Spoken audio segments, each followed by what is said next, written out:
Mga vintage na items. Silver ring, natanggal siya oh. Double couple ring, tapos sa icon niya yung stone niya. 925. At silver na pendant. Itong silver na pendant na to, 925 din to. Para siyang gold. Hindi siya kulay ng silver, kulay siya ng gold. Ang pendant na ito. Pero silver siya. At aquamarine na gemstone. 1.5 karat. Aquamarine na gemstone. Ayun.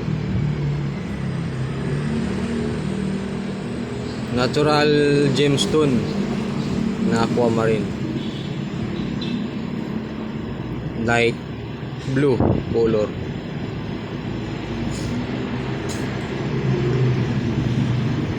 Para siyang diamond. At mga vintage na mga pearl. Ito mga luma na talaga to. Sa hikaw itong mga to. Ginto yung mga hikaw dito. Pinagtatanggal. Ito na lang natira. Pearl na lang. Real pearl to. Itong pinakamaganda. Itong isa. Ito talaga pinakamagandang pearl na isa.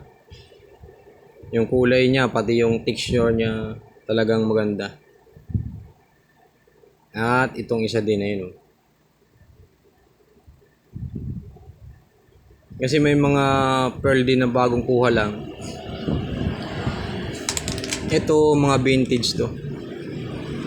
So, paano nga ba malalaman kung tunay yung pearl?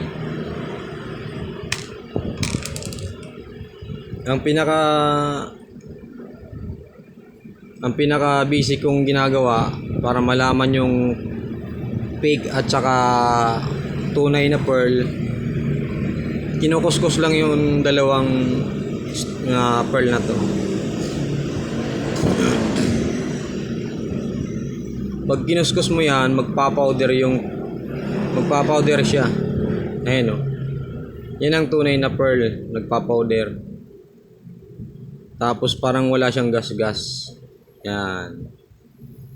Pag plastic yan o kaya glass, magagasgas yan. Pero pag genuine pearl, nagpa-powder lang siya.